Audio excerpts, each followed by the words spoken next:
Hello and welcome to Open Your Mind Radio. You have myself, Alan James. Myself, Stephen George. Very good evening. Good evening. It's Sunday, the 9th of December 2018. And, by God, isn't there an awful lot going on around the world at the moment?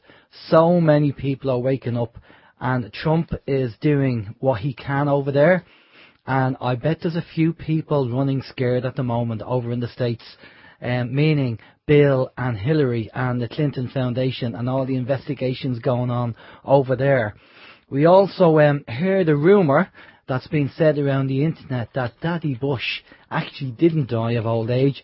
Daddy Bush was chemically executed, similar to John McCain. And apparently to keep his reputation intact, he sang like a birdie.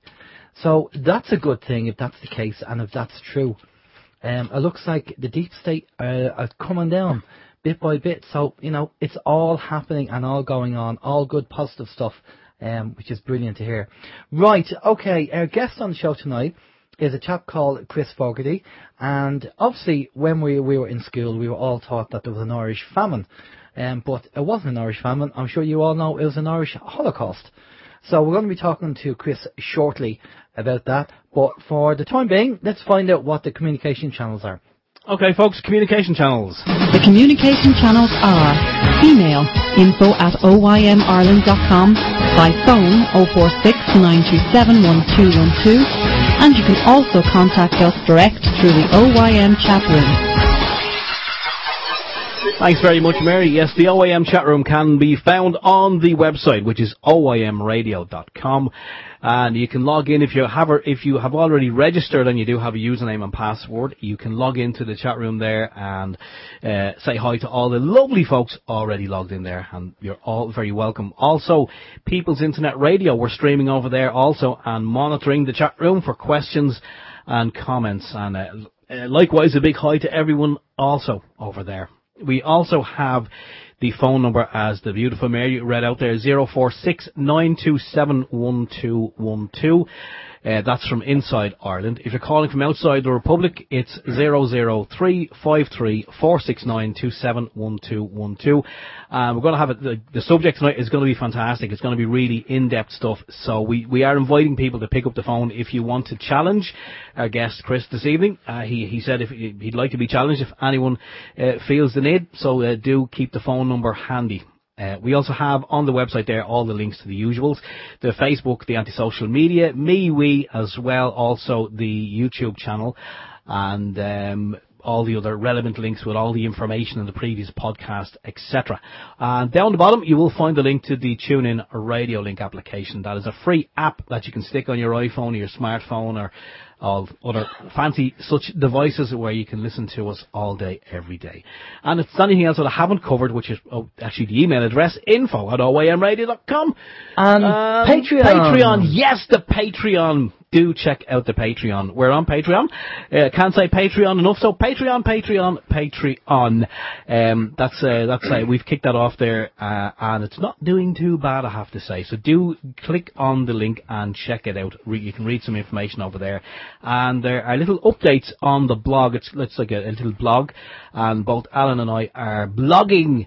We're bloggers now. I don't know on Patreon, yeah, if that carries a lot of weight, but we're now bloggers.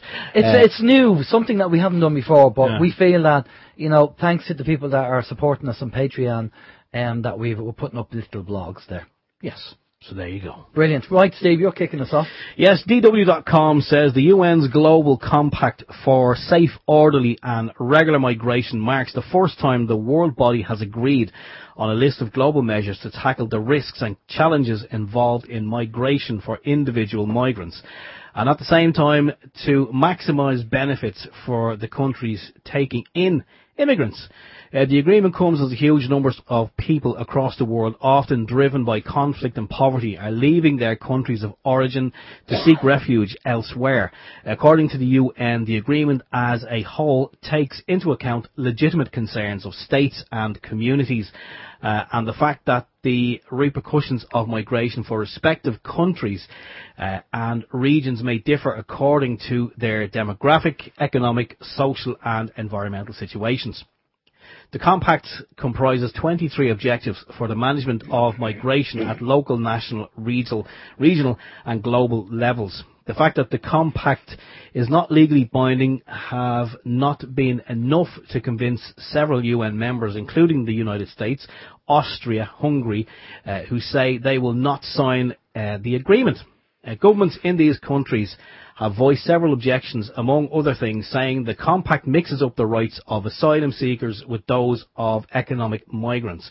The US, under President Donald Trump, also argues that the multinational agreements in general, and this one in particular, go against the sovereign power of individual governments. States may agree to join the agreement at a later date, even if their political climate is currently opposed to it. No. So basically, I was inundated on Facebook and emails asking to give this a mention on the show. Now, next Wednesday, I believe, is the 12th, is the day that Air Irish Government, puppets on a string, are going to be signing this. And if you think things are bad at the moment, well, hold on to your pants, because it's going to get worse. They reckon by 2050 we'll have 7 million people in Ireland. And it's going to cause chaos. I mean, I don't have anything and any issues with immigrants coming in. But the problem is we have major problems already in our country with our own people. We have homelessness and evictions and everything going on. The hospitals can't cope at the moment. So why are we opening up the borders? Surely we have to fix the problems first in our own country before we let people in. And our politicians are going to go off and sign the agreement, and when it's signed, should you have anything to say that's negative or against the immigration agreement, then obviously you'll be held culpable, and they will obviously be not happy with that and might take certain procedures. So before it's signed, we're having our say, and we're talking about it now. I don't know what the solution is, guys. Maybe our Irish government have to grow up here and do what they did, do what the United States did, Hungary have done, and Austria have done, and said, no, we're not going to sign it. And there's another list of countries as well. There's more countries on that list who have agreed not to sign it. So, again, what you need to do is email your TDs and tell them, we do not agree to this agreement. We do not agree to it. We do not want it. And it's nothing got to do with the people. It's got to do with the fact that Ireland can't cope at the moment. How the hell is it going to cope when we have more people coming in? It's only logical to look at what's going on. It's nothing got to do with any races or anything like that. It's just got to do with the logistics of how the country runs. And it can't run. It's not managing at the moment. So it's just, we're just not going to be able to do it. But our politicians, nobody agreed to it. Where's the referendum for Ireland? Where's the referendum to the people to say, do you want this agreement signed, yes or no? Why don't we have a referendum? Why isn't that happening? So, folks, this is going to be majorly serious. Not just for us, but our kids and our kids' kids. So if you don't like what's going on and you want to do something about it, I'd get right into your local TDs and councillors and tell them that you're not happy and people all around you are not happy. And if they want to stay in power, then you want to get their finger out and do something about it. Anyway. We just mentioned very quickly, if you're wondering who your local TD or your councillor is, there is a link going up on the chat room. We did mention this last week. I'm going to pop it up in the chat room. It's a website, whoismytd.com, and you just type in where you are and it will tell you exactly who you need to be contacting. Great stuff. Okay, the Globe and Mail.com. A number of countries have refused 5G upgrades due to security concerns, and now Canada has arrested the chief financial officer of China's Huawei Technologies, the phone people, mobile phone, who now faces extradition to the United States on suspicion she violated US trade sanctions against Iran. This is really a big deal. Ms. Meng is by birth and position a member of China's corporate royalty. The arrest comes as Canada is under intense pressure from the United States to bar the Chinese telecom from participating in next-generation 5G mobile networks. The United States and Australia have barred Huawei 5G telecommunications, and last week's New Zealand blocked the first request from one of its wireless carriers to install the Chinese company's equipment on its 5G network, citing a significant network security risk. So they're citing security risks for 5G, not health concerns. I'd go with both. Excuse me. US stock features and Asian shares tumbled on Thursday due to the arrest of Miss Meng.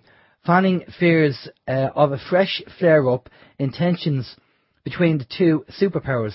The news came in as Washington and Beijing began 3 months of negotiations amid a de-escalation their bruising trade war, which is adding to global investors' worries over rising US interest rates and other risks to global economic growth. Well, it might be a security risk, but I think the health risk has to be concerned as well with 5G. Steve. Yeah, the journal.ie reports a health minister says HPV vaccine will be extended to boys next year. The health minister has announced that the HSE will extend the HPV vaccination to boys, and the Health Information and Quality Authority, HIQA, today published its assessment on the clinical and cost effectiveness of extending the vaccine to boys. Currently, girls in the first year of secondary school are offered the 4-valent vaccine, which allegedly protects against 4 types of HPV. HIQA has advised switching from this vaccine to the 9-valent vaccine, which protects against an additional 5 types of HPV. It is also recommended that the vaccine is extended to boys in their first year of secondary school. This is actually something that we've heard it before. It's been on the agenda for quite a while. It's just another money spinner as far as I'm concerned, because we've seen a lot of the research. Everyone knows this. It's like preaching to the converted. Everyone has seen the information and the research that's already been done to say that a lot of these vaccines, they do cause more damage than they are supposed to prevent against. They are so desperate to get the vaccines out that they're even giving it to boys. I mean, it's just ridiculous. How's your week, Steve? I'm glad you asked.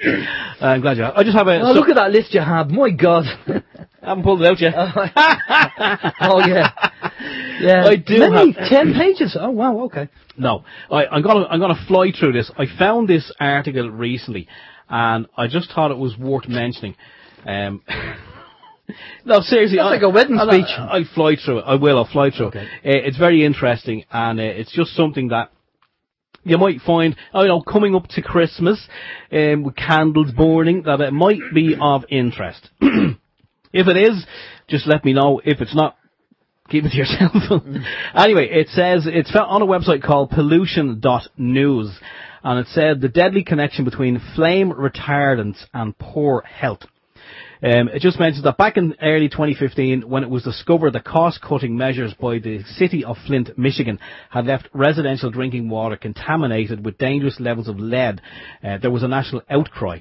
Since lead consumption can cause a multitude of health problems, including nerve, heart, kidney damage, and even outbreaks of Legionnaire's disease. A deadly form of pneumonia caused by inhaling Legionella pneumophila, or other species of Legionella bacteria, which can hide in the organic matter that lines drinking water pipes. Now, it says lead used to be pervasive in our environmental because it was added to gasoline, paint and other products. Once the government became aware of its dangers, however, its use was slowly phased out. However, there is another dangerous class of chemical that is equally pervasive in modern society, but which we never hear a hue and cry about, though it is at least as dangerous. The flame retardants used in the manufacture of electrical and electronic devices, building and construction materials, furnishings and motor vehicles, among other things. Think of night dresses, pyjamas and so on and so forth. But it says which these flame retardants are bad for us. Why? A class of chemical known as a halogenated flame retardants are added to everything from baby blankets to carpets and upholstery to make petroleum-based materials resistant to fire.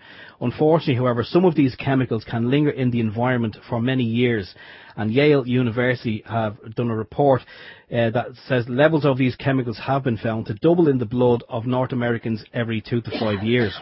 Studies have found that these toxic chemicals interfere with hormones and reproduction, create thyroid and metabolic dysfunction, and impair neurological development in young children. They've also been found to cause genetic damage and have been strongly linked to the development of certain cancers. The flame retardants have been identified not only as carcinogens, but as mutagens, i.e. agents that mutate genetic material. Many are now understood as first-class endocrine disruptors. implicated in a growing variety of learning difficulties, IQ deficits and behavioural disorders, especially among the young, including hyperactivity and behaviours consistent with autism, and among the older set, diminished fertility, miscarriages, premature births, obesity, advanced puberty, thyroid hormonal problems, and postmenopausal women, and an increased risk of ALS. With the dangers in mind, it says the federal government and several states have tried to limit or ban the use. Nonetheless, it seems that these measures are failing. Several rigorous tests have found that the use of the chemicals continues to be widespread, and the compounds previously thought to have been completely removed from the market are still being used in a wide variety of products. These chemicals are so pervasive in the environment that recent studies have found them in the blubber of Arctic sea mammals. This is unsurprising, it says, when you consider that experts predict that the global consumption of flame retardant chemicals will reach £7 billion by the year 2022. The Nation explains that the astonishing pervasiveness of this class of chemical has much to do with large-scale propaganda campaigns. These compounds became ubiquitous starting in the 1970s as governments around the world were persuaded by corporate campaigns that flame retardants were essential fire safety tools. Much of the campaigning was hysterical and dishonest. Amongst all, it was underwritten by the products manufacturers, including the Gottwald's Albemarle Corporation and the chemical industry of which it is a part. Working with the tobacco industry, these manufacturers mounted aggressive scare campaigns to create a perceived need for their products. They crafted regulations and lobbied legislators to adopt them. They attacked scientific findings they didn't like. They ridiculed public health advocates. They spun journalists and bought political access with millions of dollars in campaign contributions. And the government continues to look the other way as we continue to be poisoned. Of course, that's not surprising, as was demonstrated by the lead poisoning of the residents of Flint, Michigan. Officials will only react in the interests of public health when they are forced to do so by an onslaught of negative publicity. I know it was a long article, but I just thought it was worth mentioning because, I mean, everything that you see these days has a marking on it saying flame retardant. Yeah. And I mean, I remember seeing these years ago. There used to be an advertisement on the national media station over here, RTE, and there was, I think, around Christmas time, they used to play this ad where a young girl was reaching to get something off a mantelpiece and her night dress was very close to the fire, but, you know, they were kind of promoting health and safety, but a lot of these things are flame retardant as well, so we have to be very careful. Anyway, there we go. Done and dusted. I'm not reading any more. I'm done. Okay. How's your week? Sorry. How's my week? Okay, right. Sorry, okay. I forgot. I have to say that at the end. How was your week? How's my week? Okay. Well, very quickly before we bring Chris in, just to let listeners know that myself and Steve had a chat during the week, and we decided to change the Patreon target to a more manageable $1,000 for the listeners. By cutting down on the projects and the wish list, etc., we can reduce the target for Patreon. We'll just have to limit the projects and not worry about the upgrades that we need at the moment. But we would like to thank the listeners who made donations direct to PayPal, the names that we read out on last week's show, which means we can review things at the end of January and we'll see how we are getting on between Patreon and PayPal. As we cannot include the PayPal donations on Patreon, what we've done is we've combined them on the OYM website. There's a thermometer there on the left hand side, so you can see the total monthly figure between Patreon and PayPal, and that gives you a total figure of where we're at. We'll start the ball rolling at the end of December regarding the Patreon payments as well for the transfers, so give people time. But we'll see how we go with Patreon, and we'll give it a few weeks, and hopefully if we get the support, that would be fantastic. And if we do, we'll be doing projects, but we'll just keep kind of the basic projects, the small, cheapy ones rather than any expensive ones or anything like that.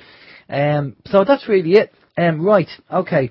Our guest is a chap called Chris Fogarty, and Chris has written a book, a 450-page book, regarding the Irish Holocaust. He kindly sent me a copy of the book. I am currently reading it at the moment, but I've only started to read it. But what I've seen so far is highly it's highly involved and loads of information, loads of detail in it, loads of research in it. At the moment, I'm just still on the 16th, 17th century. I haven't even got to the Irish Holocaust yet. So before we bring Chris in, I'm going to get Steve to read out his bio.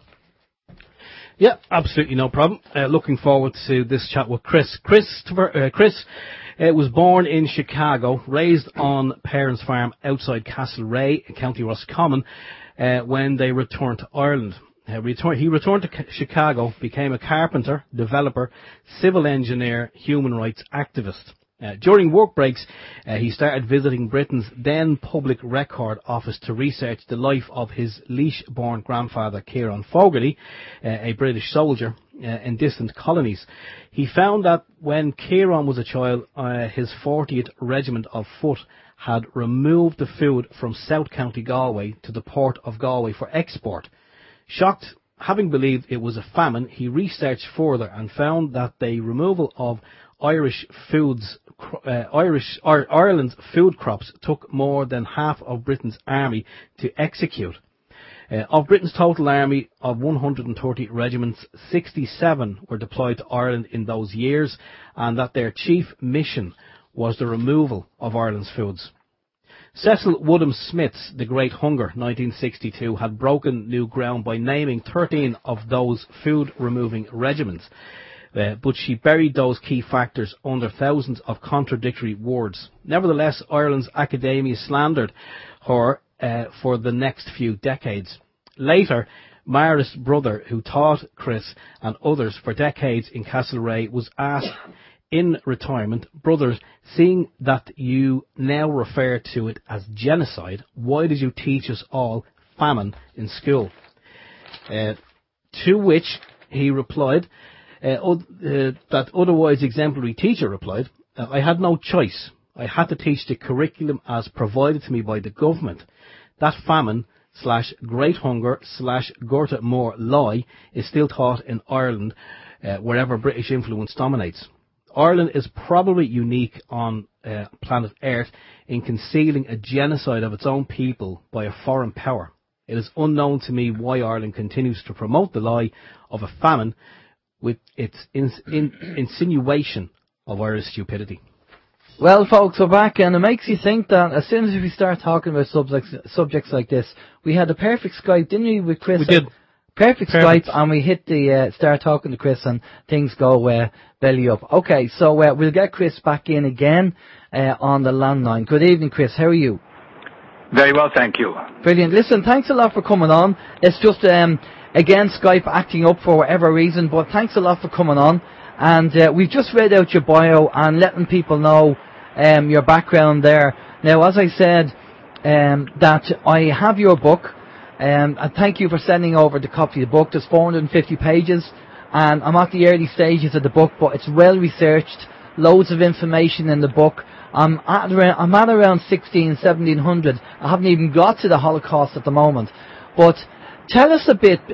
Tell us why you decided to do the book, Chris, and all the research that you've done. Tell us why you went into it and start researching it. I was really interested in my grandfather, who had been a British soldier. I didn't realize how serious an error that was at the time, and I learned that I'd heard that he had shoveled gold in India, and that his family had been evicted from their land in County Laois. So I went to the Public Record Office in London, in Kew, and it's now the National Archives by name. And I found that the 40th Regiment of Foot that he joined in 1857, had removed the food from South County Galway when he was a child of 5 to 11 years of age. That shocked me, because even though I had read Cecil Woodham-Smith's book, The Great Hunger, I still thought it was a famine, because she did name 13 of the food removal regiments, but then contradicted herself in many ways. So I continued to think it was a famine. So I got off father's biography, but I got off in this other, much more important track of genocide. And my wife and I have opposed genocide in all its forms most of our adult lives here in the States. And so I pursued it further, and I found that more than half the British Army had participated in that genocide of the Irish people. And so I made a pamphlet. I distributed. Hundreds of thousands eventually were copied and recopied around the world. It became part of teaching curriculum in Chicago City colleges and others around the world. But then I noticed that the so-called famine writers abandoned most of their falsehoods, but continued to cover up for the British Army. They stopped, for example, concealing the food exports from Ireland. That was very difficult for them to stop because it's all over the London Times, for example. And so they admitted that, but then they made it seem to be the rich Irish starving the poor Irish. What they were doing was covering up for the British Army altogether, and for the fact that Ireland, in those years, was almost entirely owned, in quotation marks, by English landlords. The British government bought out those landlords between 1900 and 1910 mostly, and they all repatriated to England, where they or their ancestors had come from. So all of that is a matter of record. And what's more, the people who created the legislation to remove the food from Ireland were mostly members of the House of Lords who were landlords in Ireland. So they were acting in their own interests by removing the food, which they sold to their own benefit, thus murdering approximately, something, I'm inclined to not mention the figures, the murder toll, even though the dead should be respected by bringing out the truth. But I won't dwell on the murder toll, because that is one thing that can never be utterly, totally proven. Everything, all other components of my book are utterly proven from official records. There's absolutely no doubt as to which British regiment was in which Irish district at what time. All of that is in my book. And the latter half of the book consists of exhibits, and they are exhibits in the legal sense. The exhibits, the evidence of a crime, the crime of genocide. At the time, the Cork Examiner, the Catholic newspaper, of the 101 newspapers in Ireland, there seems to have been only one Catholic-owned one. That is to say, Irish non-landlord-owned one, and that was the Cork Examiner, now the Irish Examiner. And they referred to it consistently, starting in 1846, as Holocaust. I use Holocaust in the title of my book as precedent, on the basis of precedent usage. Genocide is of recent coinage, post-World War II. It was coined by Raphael Lemkin, a Polish Jew, to get the American Congress to learn what the Nazis had done to the Jews. I think the Jews exclusively in his case. He didn't mention the other murders. But in any event, so I don't use genocide, even though that is now the generic term for the killing of an entire people, of all of them, on the basis of their ethnicity. It applies perfectly, of course, to Ireland. I just happen to use Holocaust because no Irish person at the time had ever referred to it as genocide, while many did. In addition to the newspaper, repeatedly, all those years, they referred to it as Holocaust. So did Michael Davitt and Fitzgerald and a priest up on the St. Lawrence River, Gros Isle in Quebec and in Canada. And so my personal preference is for Holocaust, but anyone can use whatever they wish, except that it really, to be truthful, to be honest, we must not use exculpatory labels for it. It was not a famine. It was not Gortamor. It was not Drechil. It was not Holodomor. It was Holocaust and famine. Okay. In other words, we must use inculpatory words. Yes? Okay. So basically, Steve, when we were in school and we were learning about, inverted commas, the famine, they said 1845 to 1848, and they said that the famine happened because there was blight on the potatoes. That's correct, and that's what the Irish history books are telling us. Now, we had vegetables we didn't just have potatoes. Yeah, I mean, when you do hear that, it kind of gives off an illusion that the only crop in Ireland at the time were potatoes. Exactly. Seriously. Yeah, which was ridiculous. Yeah. Now, obviously, that's in the curriculum. That's where our school kids are being taught. That's what we were taught. That's what our kids are being taught today. Yeah, still. Yeah. Yeah. But, you know, when you go and do the research and you look at what happened and the 800 years of repression that the Irish people had against the British Empire, you can understand that it would be more like a Holocaust. Now, Chris, why did they decide to come in and take all the food off the Irish? What was the idea behind it? Were they punishing the Irish, or was there another sinister reason for it?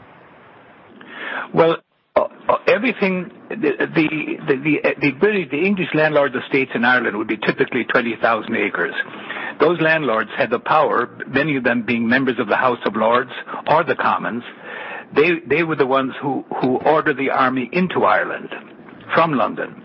And so they did it, I think, largely for self-aggrandizement, for the profit that would come to them. In other words, they usurped the productive capacity of everybody living on those 20,000 acre estates.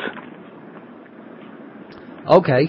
And, but, I mean, one of the things you mentioned in your book, going back to the 16 and 1700s, is that they've done this before. It wasn't just in the 1800s. They've done this, I think, around the 16th and 1700s as well. They did the same thing. Yes, a number of times. In fact, it's on the record. Repeatedly, advisors to the Queen promoted what they would call famine as a means to destroy the Irish. They really wanted to destroy the Irish, remove them from the land altogether, and replace them with English people. So it was a land grab. Overall plan. Of course, it was a land grab, but the land grab was completed by not long after Elizabeth I's time. Cromwell essentially completed it, and so the land grab had occurred. But what occurred later was the usurpation of the fruit of the labor of the entire Irish people. So it was the whole slavery. Basically, it was like it was slavery, really, of the Irish people, because not only were the Irish people slaves, but they were shipped off to different countries as well. So everybody's kind of very familiar with the whole idea of slavery with the black people, but the Irish people, the famous sign of no blacks, no dogs, and no Irish. I mean, the Irish people came last on the list, and the Irish people were sold in slavery all around the world. Yes, that ended in 1781 with the founding of the United States. That ended the enslavement of Irish people. But they didn't stop. It was, I understand, only by one vote that they failed to stop all slavery, but they stopped it for non-Africans. Okay, so you obviously were compelled to go and write the book all about this, with all the research that you've done. What are your what was the feedback from people that you've spoken to, you've got your book out to, and what about the Irish politicians, and what was their approach to that? Were they welcoming with that, or would they just dismiss you? And one of the things you did say to us off air was that you did an interview on Joe Duffy, and basically being that the fact that Joe Duffy works for RTE kind of says everything. But do you want to tell us about your experience speaking to Joe Duffy about it? Well, he referred to me as Trump, as the greatest insult he could think of at the time. And he had people on air. It was sort of an ambush. He had one man on air who claimed that as an officer of the County Laos Historical and Archaeological Society, that he expressed his official doubt that there were any so-called famine dead buried in the Smarmore graveyard.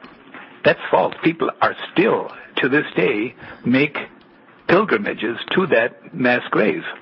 There's a man here in Chicago, 98 years of age, he's now in his 99th year, who, his last time in RD, where his wife came from, his in-laws took him to that mass grave. That's why we installed a memorial there. All of these memorials, by the way, were initiated by local people. They came to us, telling us about them. And my map, if you see that colored, that fold-out map of the couple of hundred mass graves in Ireland marked by crosses, they were all brought to my attention by the people of Ireland. But the Irish government is adamantly, in fact, violently opposed to these facts coming out. When my wife and I distributed our work, which was in pamphlet form at Milwaukee, Wisconsin Irish Fest about 20 years ago, we were attacked. My wife's lip was split open by a policeman, and I was handcuffed. And when I called for the police came very rapidly, other police, and I pointed out my wife's assailant to them. They handcuffed me and then pushed me backward onto concrete, onto my handcuffed hands. They brought us to a guard shack and held us there. I was in agony from the too tight handcuffs. They split the skin against the bone of both of my wrists. And then later they took us both to a hospital to treat our wounds before they locked us up.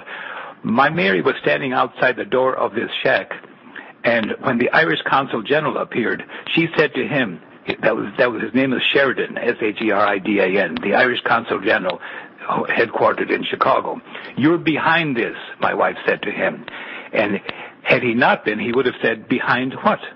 Yeah. But he said, "No, I'm not." Yeah. So then we knew that the Irish government was behind this violent attack that wounded both of us to where we need treatment in a hospital.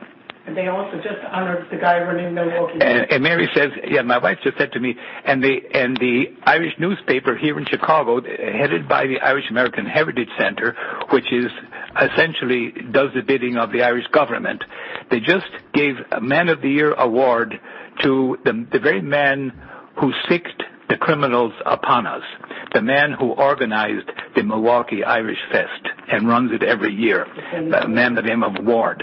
Oh well, they love giving each other awards. You know, they mean nothing, yes, but they love giving each other awards. You know. Well, we noticed that they're establishing a pecking order, an English type of pecking order here in Chicago. The Irish government, through the Irish Consul General, is establishing this pecking order of significant people compared to the insignificant people. And I noticed that they seem to have a great preference for criminals and politicians, in fact, particularly criminal politicians. Oh, yeah, well, we've had our fair share of them over here, Chris, that's for sure. Obviously, why do you think they want to keep pushing this narrative regarding the famine and not face up to the fact that it was a Holocaust? Why are they so adamant to keep it quiet and keep calling it a famine? Well, one of the effects of it, and they must be quite aware of it, and it must be one of their incentives, is that it insinuates Irish stupidity. And I think there's a reason for trying to promote that notion. It keeps the Irish people subservient to, for example, the banksters who were allowed to come in, and after they contracted huge losses, those losses were foisted on to those incapable, permanently needy, so-called, all in quotation marks, Irish people.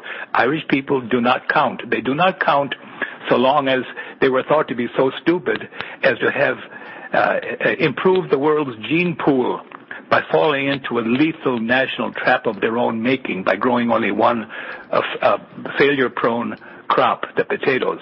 So by that means, they improve the world's gene pool by so many disappearing, that's they falling into their trap of their own making.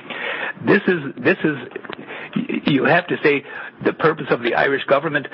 And I come to that conclusion not by jumping to it.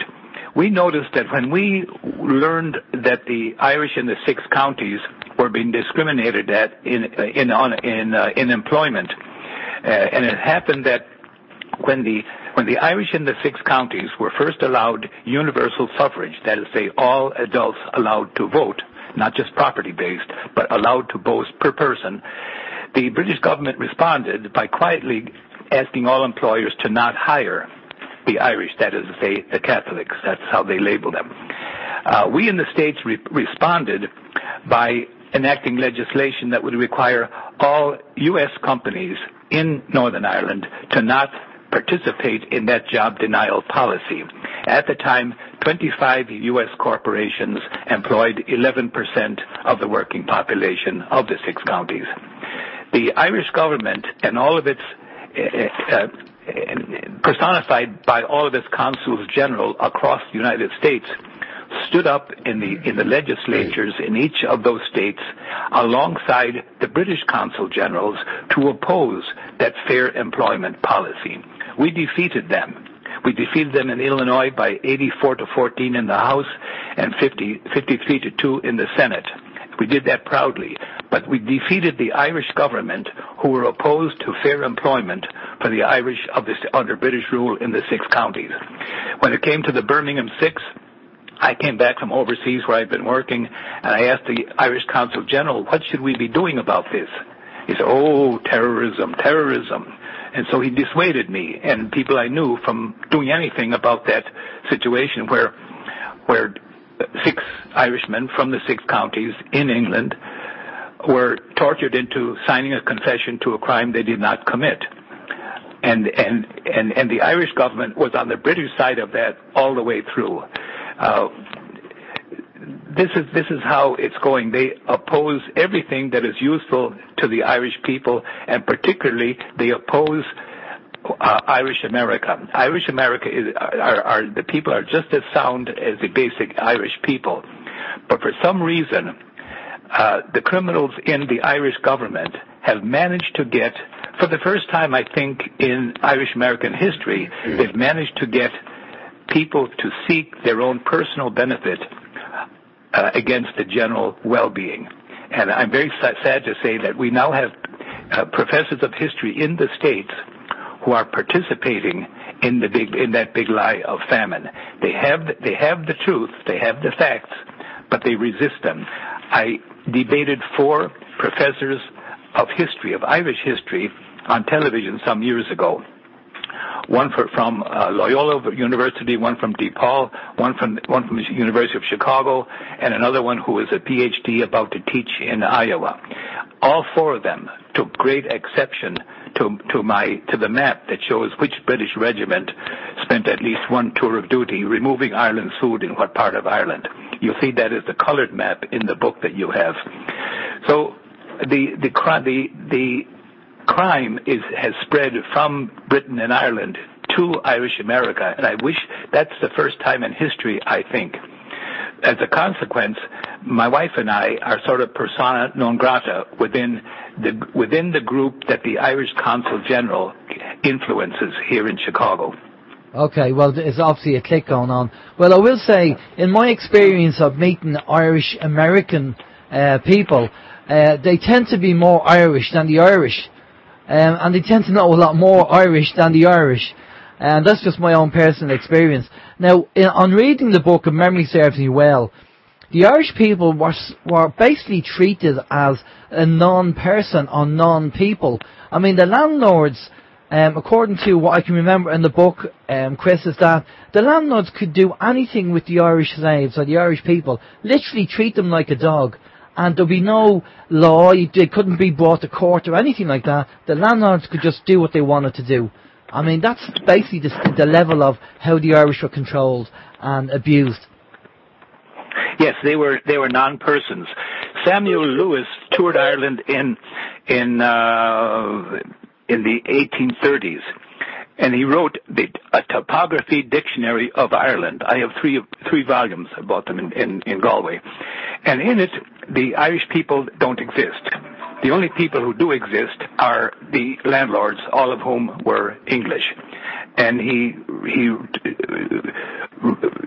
tours the countryside and doesn't notice any other human beings except the people who ran the show, those people who were connected to the running of the British government, the English government. And by the way, these were not British landlords. They were English, because there were no Welsh or Scottish landlords to speak of in Ireland. They were all from England. And in fact, the same people had taken over Wales and Scotland some time before that.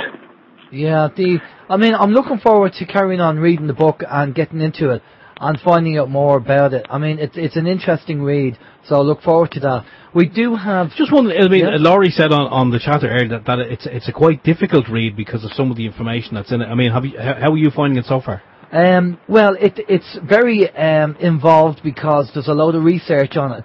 And as I said, I'm only at the kind of 1700s at the moment. And it is quite in-depth. But it's interesting to find out how the Irish were treated at that time as non-persons. It is kind of frightening. Because we have all, obviously if you're born in Ireland, you have all relatives and the generations that were born here, and you know, I'm sure they were probably in and around the area at the time of all this going on, you know. I mean, just, you know, generation after generation coming down the line. I think I traced back, I did some history tracing, and I could go back to 1825, I think. Something like that was the furthest I could go back to. Because obviously we had the fires, obviously, in Ireland with the War of Independence, and a lot of records were destroyed. But we have a lot of questions that are coming in here, Chris. So we'll pass you over to Steve. Okay. Yeah, Chris, Joan has a question up here, and she's just wondering, has the Department of Education in Ireland opposed Chris's view, or are they, the teachers, threatened by the pain of losing their jobs if they continue to tell this lie? That's exactly it.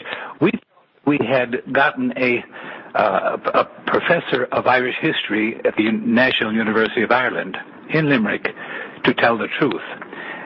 We had begged him to not participate in a big lie operation that would accuse Queen Victoria of failure to do enough. Now, accusing Britain of failure to do enough when it had 67 army regiments in Ireland removing the food implies that maybe they should have had 77 regiments in Ireland removing the food. It implies that what they were doing was benevolent. So it's quite clear that it was negative the whole way. Was there a second part of that question? No, she just wondered about the teachers. She was saying about the teachers, I mean, how if they were to kind of let it slip during a class, obviously when they're teaching the children, if they were to let it slip that maybe it may have been a Holocaust and not actually a famine. I mean, if they were to do that, I'm guessing they'd probably lose their job. I mean, that's what she's wondering. Yes. I mean, is there a threat over the teachers? As I mentioned to you, I said I've got young children that I must feed. I wrote a book some years ago that told a few truths about Irish history, and it got 0 peer reviews, and I almost lost my livelihood. So he is cowed, and he is lying to us. But he tells me that he's teaching his very best and trusted students Samizdat style, hidden covertly, in the hope that they might become teachers who will then teach the truth in a freer future Ireland. Okay, Joan is just following up there, and she's wondering, was it Kitchener, she said, Kitchener's great uncle, that it says imitated the Holocaust, but it may have been intimated the Holocaust in Ireland? Yes, indeed, what was done to the Irish was repeated against the Native Americans and the people all over the world. I debated a woman, Madhusri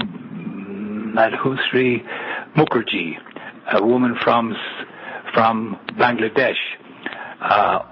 She wrote a book about Churchill's genocide of the Indians, particularly those in Bangladesh, where she's from. And we compared notes. It was on a Dublin radio show. And the only difference between what was done there by Churchill at the end of World War II and what had been done under Queen Victoria in Ireland was that Ireland has hundreds and probably thousands of mass graves, while in India and Bangladesh there are none. I don't know why there are no graves there, but there are none. The map of Ireland is dotted with mass graves. You mentioned to us earlier on, Chris, before we actually went live, that in Mullingar, that there was an overflow place of burial you mentioned, and in relation to a memorial that you were instrumental in getting placed there. and a little bit of kind of misinformation that was spread by a local newspaper. Can you just tell us a little about that? Yes. A year ago, my wife and I installed, maybe a year and a half ago, installed a memorial in the mass grave, the Holocaust mass grave in Robinstown. It's within the city of Mullingar, town of Mullingar, on the bank of the Royal Canal, about a quarter of a mile, half a mile from the workhouse. It was the overflow graveyard from the workhouse grounds. And by the way, in 1846, when the volume of deaths overwhelmed all ritual, the governors of the workhouses were told to dig pits 12 feet deep, pile the bodies in. When the pit was filled, dig another pit. In time, in some cases, the entire grounds of the workhouse was filled with those pits, and they had the board of governors, the board of guardians, had to acquire property somewhere else to bury the overflow. This place on the bank of the Royal Canal is one of those overflow graveyards. And we put it up, and the Westmeath the Midland Topic newspaper wrote that Mary and I had been collecting money for years for this. This is a fabrication, a complete falsehood. We've been very careful to not do that, lest somebody like that crook in the Midland Topic newspaper would smear us with that kind of a claim, that it's a scam after all, that somehow we're profiting from this. That's outrageous that he would do that. Then the editor of the other Westmeath newspaper, the Westmeath Examiner, promoted a public opposition to it, tried to have the county council remove it, the Westmeath County Council remove it from that site. And so they haven't managed that yet either. And I think the people have somehow gathered around and have been able to block that reporter, that editor of the Westmeath Examiner from doing that. So it's there. The people there are finally honored. It names all of the 6 or 7 British regiments that remove the food from the Mullingar district. And Chris, what sort of feedback have you gotten from the people of Mullingar in relation to this monument? I mean, do they understand as to why it's there, or are they interested? There a mixture. There's great interest on the one hand among the people who initiated it, and then there's tremendous opposition from their, quote, betters, unquote. The old pecking order is in operation, and the betters in Ireland seem to be all English or pro-English. And the newspaper editors are evidently anti-Irish, just like the Irish government. Why that is and how that has been allowed to happen, I do not know. But that's what the evidence indicates. Okay, it's quite interesting. Just in relation to the workhouse, and I've actually got a link, and I have posted it into the chat room for anyone who's interested in knowing more about the workhouse in Mullingar. There's some interesting pictures, and there is a map. Unfortunately, the name of the website where this information is called National Famine Way .ie. That's quite appropriate, isn't it? It is, yeah. I mean, just kind of getting it more in your face. There is a second website that I have found in relation to the workhouse as well, and that's a UK-based website, which I will put up in the information as well, if anyone is interested in knowing more about the workhouse. But it's interesting when you think about it, Alan, that someone has actually taken the time to do the research, and as you said, and I found this too, that sometimes you will speak to an Irish American on your travels, and they will know little kind of things about your country that you are oblivious to. Because obviously the fact that they're not in Ireland, it's not getting shoved down their throat in the education system, if you want to call it that. And it is interesting. I know there's a lot of great comments coming in on People's Internet Radio. Chris, I just want to say, you did say before that you were on with Vin. You had done a show with Vin, and a lot of people on the chat room there are echoing that. They're all saying your information is fantastic. It's great. You're a well-researched gent. So that's good vibes coming over. Can I just say that just down the road from us, Steve, not far away, 10 minutes down the road, we have the Tower of Lloyd, and on there's a monument for all the people who died in the famine, isn't there? Is there? I've never noticed it. Have you not gone down there? I've been there, but never noticed it. No. There's a tower of Lloyd, and there's a plaque there saying all the people that died in the famine, and there's supposed to be a burial ground there. Now, Chris, I don't know whether you've been in County Meath in Kells, just aside of Kells. There's the Tower of Lloyd, and there's a plaque there regarding the people who died of famine. Does that ring a bell to you? Have you been down there at all? I've passed through Kells, but no one has brought a mass grave to my attention in Kells. Ah, okay. Well, if you were ever over here, we could actually point you in the right direction. I don't know whether it's a mass grave. I know there's a plaque there, and they're saying that it's all got to do with the famine and the people that died in the famine. But I don't know whether that was a location for a mass grave, or they just erected a plaque. I'm looking at my own map, and I see that I do have a cross in Kells. Okay, so that was brought to my attention. Okay, so you have Kells on the map. That's fine. I just thought I'd point that out because I know it's just there.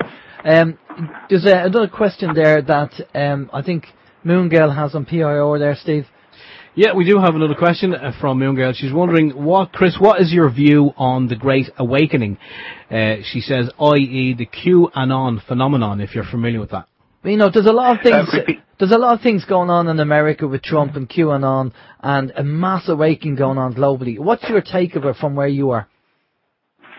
There has been a few great awakenings. There was an awakening to a resurgence of religion back in the 1830s in the United States, and again in the 1870s. But the awakening now, I would think that would have to be social media based. Yeah. Yeah, well, it's social media, but people en masse are waking up globally. We're seeing it on a day-to-day basis. I mean, all the protests on people's realising, you know, that things are not right, and our governments are trying to keep us down, and all these things that we call conspiracies years ago are now fact. They're not conspiracies anymore. It's all fact. Yes, we must be careful to not include falsehoods along with the facts. There's an awful lot of fabrication and wishful thinking and fantasy going on the social media, and we do have to be careful. By the way, if any of you or your listeners would like to know how many corn mills or corn kilns or cattle pounds or distilleries or breweries, all of which used grains, or flour mills were in any county, I just have the list in front of me. For example, we talked about Meath now, and then in Meath there were 91 corn mills in Meath, and the book shows which townland every one of those corn mills were. Also, there were 9 corn kilns, which is an unusually small number given the number of mills, 15 livestock pounds, 8 tuck mills, 11 flour mills, 4 breweries, 2 distilleries, and 2 threshing mills. That was very early for threshing mills. So that's in County Meath.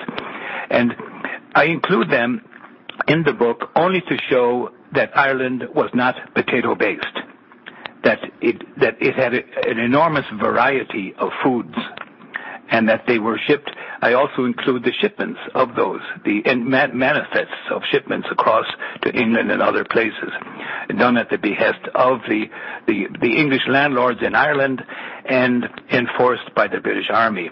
And I'd like to also mention that upon the departure of Ireland's English landlords, the land was split up by the British government, still ruling Ireland, into typically 28-acre survival farms, at least in Connaught, probably larger in Leinster, and granted to its cultivators.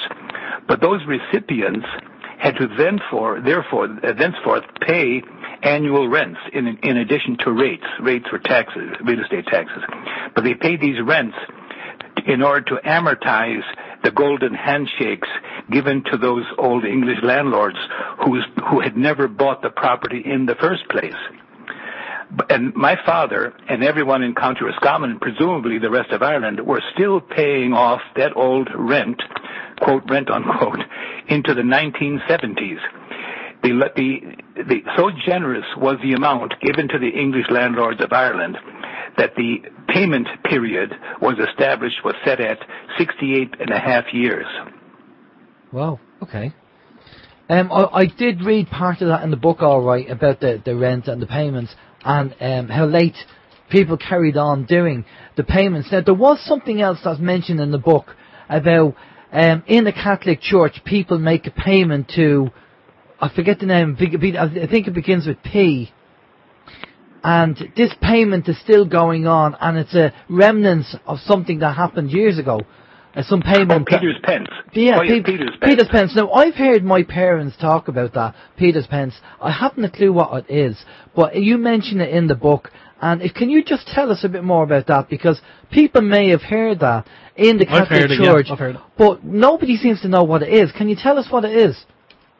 Yes, it was just a payment required of every Catholic hearth or household to the Vatican. And however, prior to the takeover of Ireland, it was sent to the seat of Catholicism in Armagh. And the Pope granted Ireland to the British if they would, and part of that deal is that the British government would have to force the delivery of the Peter's Pence collections to the Vatican instead of to Armagh. That's what happened. And people to this day, I think it's sometime in spring, like May or so, every year Peter's Pence collection day is in the church. That's the payment that all Catholics make to the church in Rome. But why should they be paying it? Why? I'm not sure, but it's part of it's now. It's been going on for many centuries. I mean, is this just programming and conditioning that people are paying towards something they don't have a clue what it is? They're just told, oh, you just done a few quid to that Peter's Pence, and they don't even know what they're doing it for. Yes, that is true, but it was the diversion of those funds to Armagh instead of to Rome that induced the Pope at the time to grant Ireland to the King of England, and that's what led to the invasion. Okay, well, by the Anglo-Normans. Well, I personally don't think people should be donating anything to anything regarding the Catholic religion, but then that's just my take on things.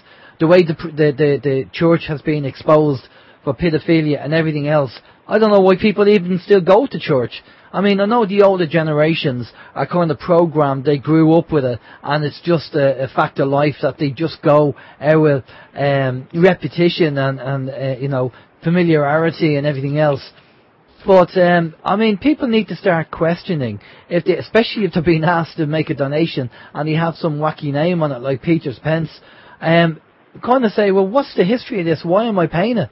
You know, yes, I mean, the Catholic Church is probably one of the richest in the world from a religious point of view, well, cult point of view, and I'd be just concerned about that. You know, now I know people can be spiritual, and some, you know, people have said to me, look, I understand the Catholic religion and everything they've done, but I do go to church just from a spiritual point of view, rather than be tied into the whole Catholic thing.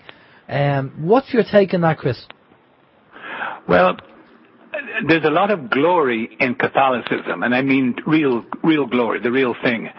I was in a church in the Cathedral of Salzburg, Austria, once with my wife, listening at a solemn mass, and there were some 30 or 40 singers and musicians up on the balcony singing that mass all the way through, a Mozartian mass. It was absolutely astounding. I put my hand on the pew beside me and picked up a pamphlet which said that the original cathedral had been built to the exact footprint of the one we were sitting in the year 774 by Saint Fergal of Ireland. At that time, science was being expanded, education, the mankind was being lifted up by the Catholic Church, and Europe was being lifted up by educated people from Ireland. That is the church that I have a great affinity for. The church has degenerated due to the destruction of the Irish people. Catholicism in Ireland today has more to do with a so-called apparition at the gable of a church in Knock in County Mayo than the spread of education across the world. Yeah. And so that's what Catholics must decide about. They must decide what they really want. Do they want to resort to superstition and the opposite of education, or do they want to combine their religion with science and decency and goodness? Yeah, I think there are priests out there. We have come across this before, where they are actually tied to a more, I would say, holier version of religion, and a more cleaner version and a more educated, scientific version of the religion, rather than what we are seeing today in the church. Yeah, I happen to know one by the name of Father Pádraig O'Boyle in Donegal, and I think it would be worth a while of a lot of people to get to know him. Okay. I've never met him. I just know that he's there and I know what he does. Right, okay. Do we have more questions there for Chris? We don't have. We did have something in there earlier, and it was from Moon Girl. I'll see if I can find it again. Okay. No, we did find some information on the Peter's Pence there when you mentioned. We looked it up and it says it's been paid. It was discontinued. It says in 1534 after Henry VIII's break with Rome. It also says it's a voluntary payment by Roman Catholics to the papal treasury, made since 1860. Okay. Your book, Chris, if people want to, we're going to get all your information at the end of the show anyway, all your links.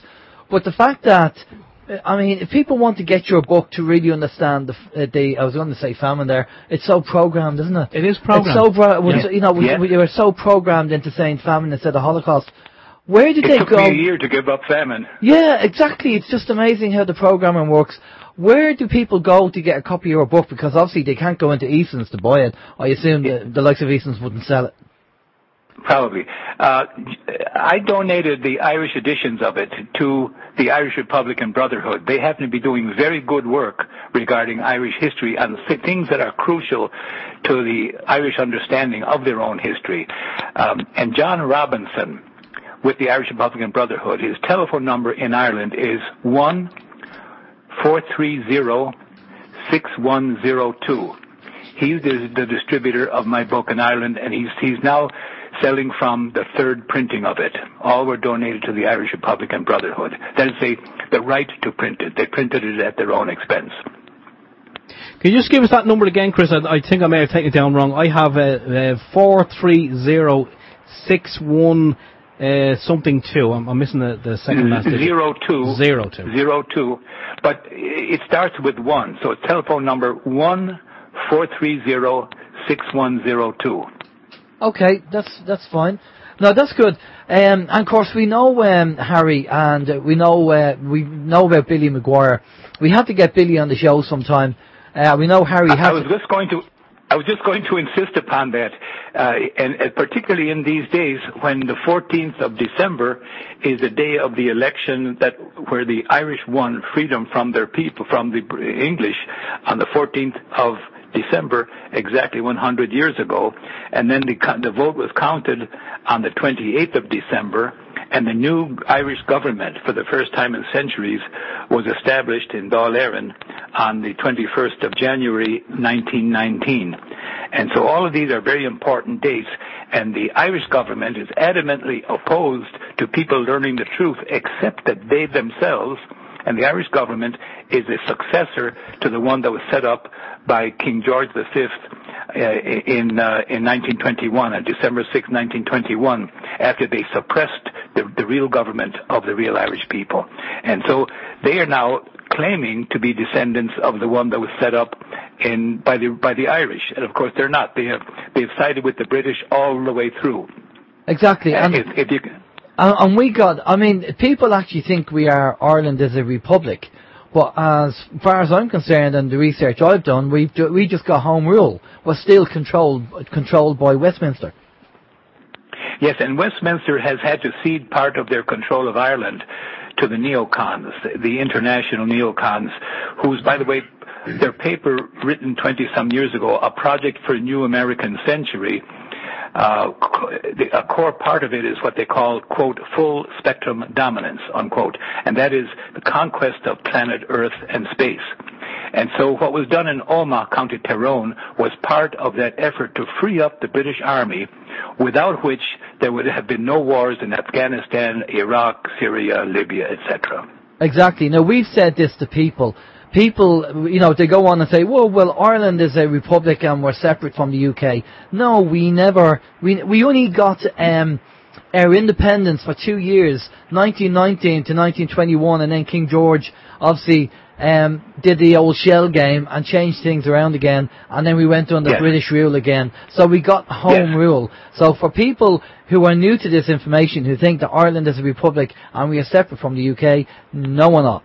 We only got 2 years. Now, that's something that we do want to talk to Billy Maguire about. We want to get into that because it's going to be 100 years. January 21st, 2019 will be 100 years since that first meeting of Dáil Éireann in the Mansion House, and that's why Billy goes down and does a turning of the Sovereign Seal, and that was funded by the Maguire family, and that's why Billy is Billy Maguire. And people need to look at the history of Ireland, because one of the things that we've talked to people about is that when you go into an Irish court, what you will see is a harp above the judge. But what you don't see is the EIRE underneath the harp. And the EIRE says it's a sovereign Irish court. And without that EIRE, it's just another English court. Basically, it's not a real court. And we have a preliminary, a provisional government in place at the moment. They're not the real government. Hello? Yeah, do you want to comment on that, Chris? Yes, we here in the States have abundant evidence of that.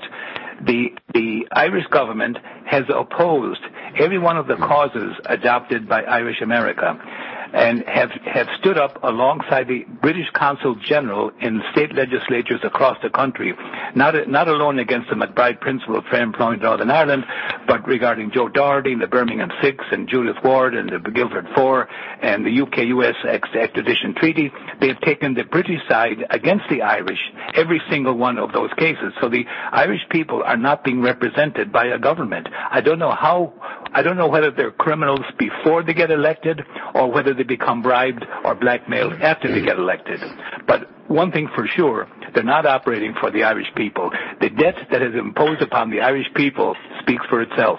It's some €8,900 per man, woman, and child in Ireland of debt that the Irish people never incurred. It was incurred by a dozen or two developers and the Irish politicians and the banksters who made the foolish loans.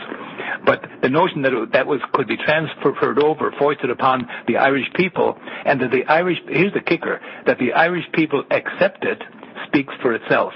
Maybe the Irish people are natural sheep. Maybe that's what they according to the British government, that is what you are. You are what you agree to accept. And the Irish people accept that status. Well, it was an odious debt from 2008 that we took on. It was an odious debt. We shouldn't have paid it because we didn't need to legally pay it. And our politicians, we have to stop using the word. We always talk about using the word famine. We have to stop it. We have to use Holocaust. And we have to stop calling them politicians. They're not politicians. They are employees of a company. It's Ireland Incorporated. They are a provisional government. They're not a real government, and they're not real politicians. They are directors and CEOs and staff members of a government. And when they're brought in, like Joe, his name's Joe. The chap in Fine. No, not Joe Duffy. That was in Fine Gael. George Lee. George Lee. George, well done. His friends call him Joe. Joe. George Lee went into Fine Gael for 9 months, institutionalised. He realised it was institutionalised and left. That's exactly what politics is, and people need to start waking up. It's a provisional government. They're not real.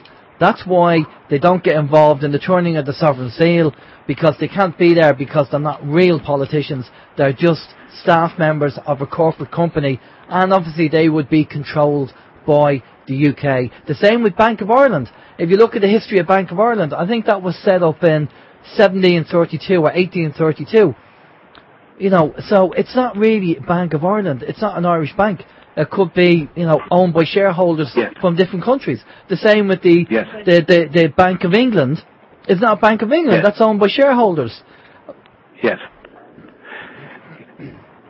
That's what. By the way, there's another sinister component of what you're describing, and that is to say that evidently the GAA and Comhaltas Cultúrí Éireann have been taken over by anti-Irish officers.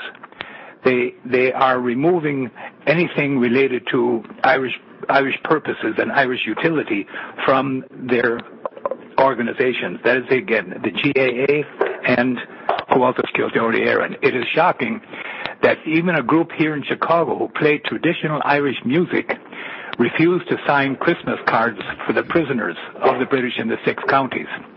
That's the Irish POWs, people who political prisoners who would never be in prison in a free country, and that's what we have with, and again that's spread through Comhaltas Cultúrí Éireann.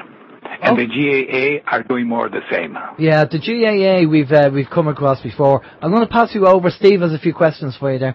Steve? Yeah, we do have some more questions. I'm just going to read out a comment. First, Laurie on PIR said there is also a plaque in Glasgow when we spoke about the plaques earlier. She said called Famine, and also in Liverpool. She said it happened in many places, as in Chris's book. Laurie has read the book. She said she's yet to find one in Glasgow. She's told it's there, but she just doesn't know where to start looking. That's from Laura. Do you want to make a comment on that, Chris, before we move on with the questions? If you know of where the mass grave is in Glasgow. Yep, I have a few. You'll find it in my book, I believe. There's a number of them in Glasgow. That are in my book. But if you can ask regarding getting a copy of the book itself, if she contacts me at fogartyc@att.net, I can direct her to get of an English source for a copy. Okay, I'm just typing that in, fogartyc@att.net. I'll certainly pass that on, but I think Laurie, she does actually have a copy of the book. I think she said she knows that there is one in Glasgow, but she's not sure of the district where she should be looking. But she can contact you on that email anyway, and sure, you can give her some guidance. Anyway, we'll move on with the questions because there are a few questions to get through. Graham is wondering, can Chris speak about the American funding for supposedly famine relief that was usurped and stolen, he says? Yes, well, much of it was taken over by the landlords. Again, they were essentially English landlords, almost all English.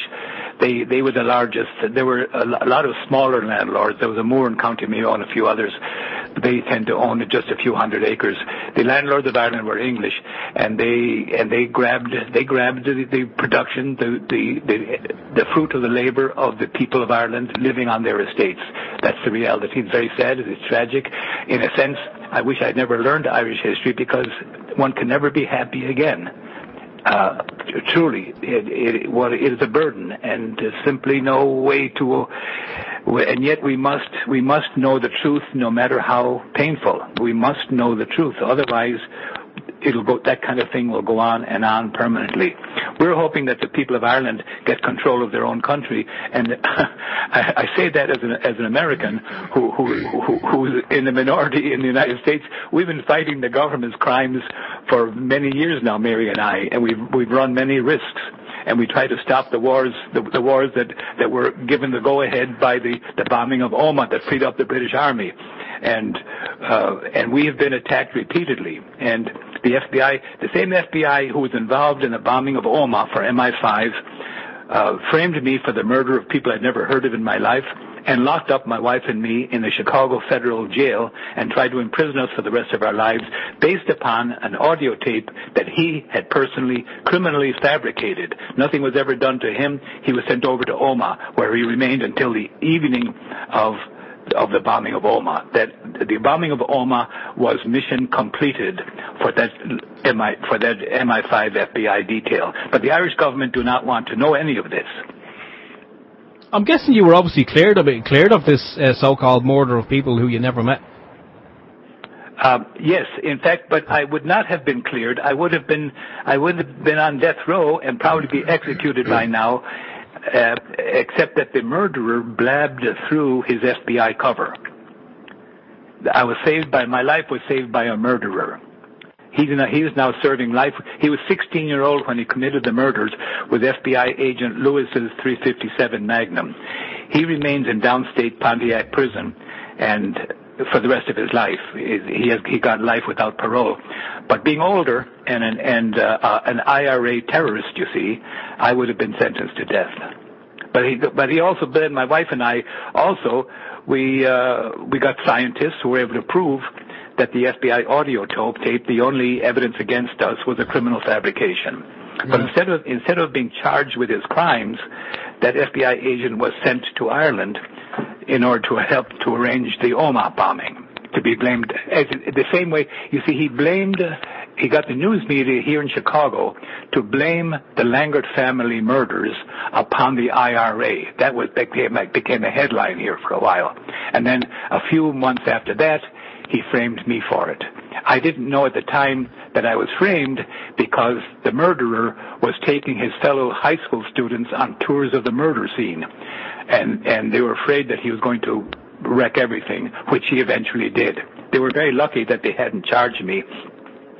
But they did have me framed. I could not have escaped from the framing. It was so cunningly done. I have a copy of the police report that me, and it's available to anyone who wants to see it. But the American news media do not want to know any more than the Irish news media do. They do not want to know certain facts about official crimes. They do not want to know. That must have been very scary for yourself and your good lady wife, Chris.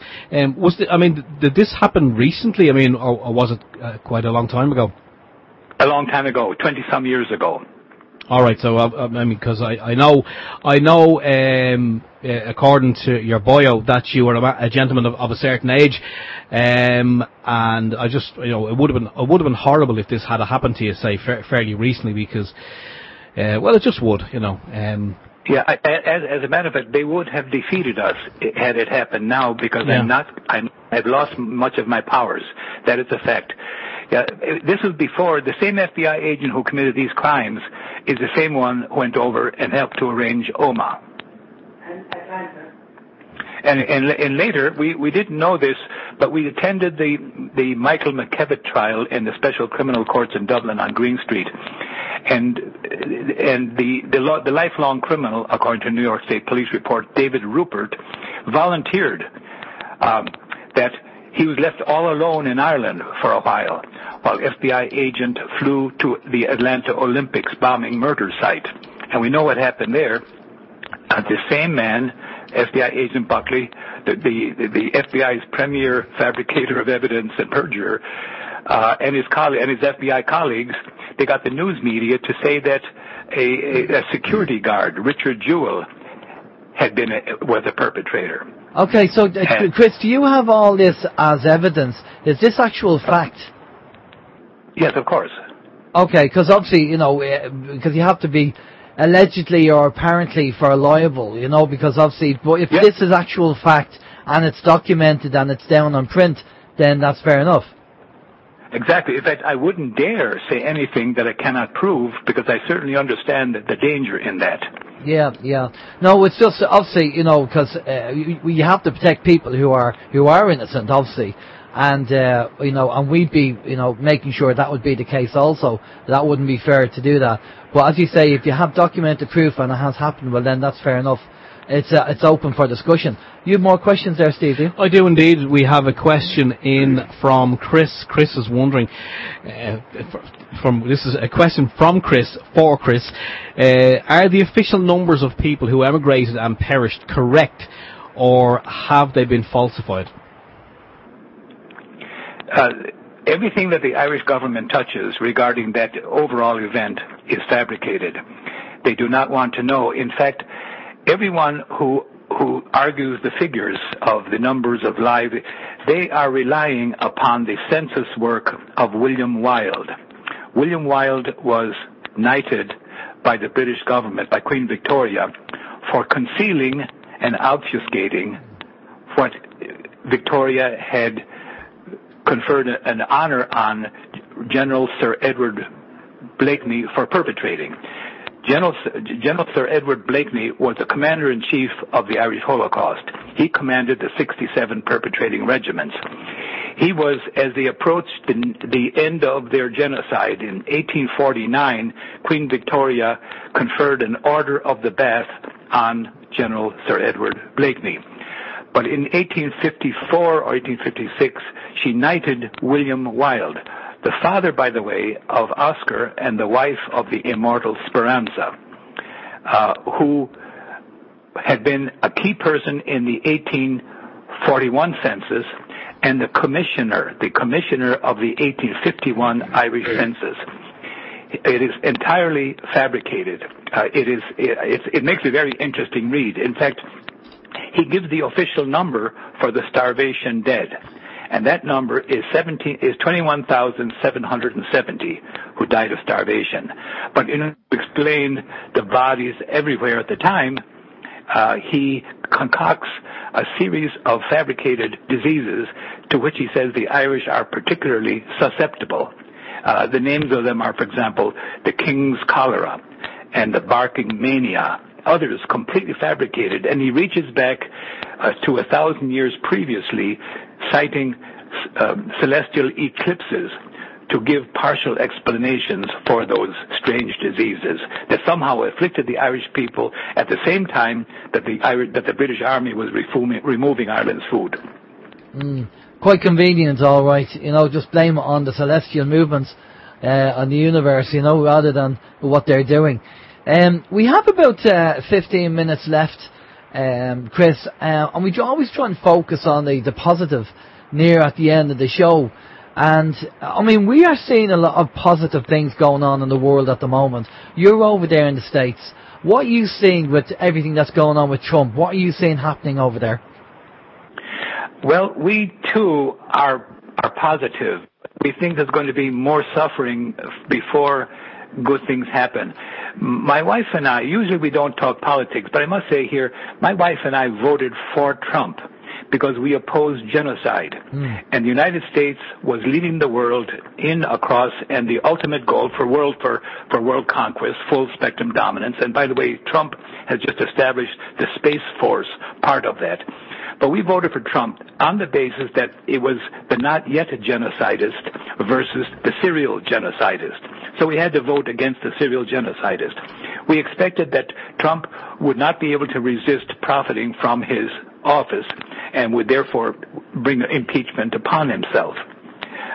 We were disappointed when his opponents called for his impeachment even before he was inaugurated.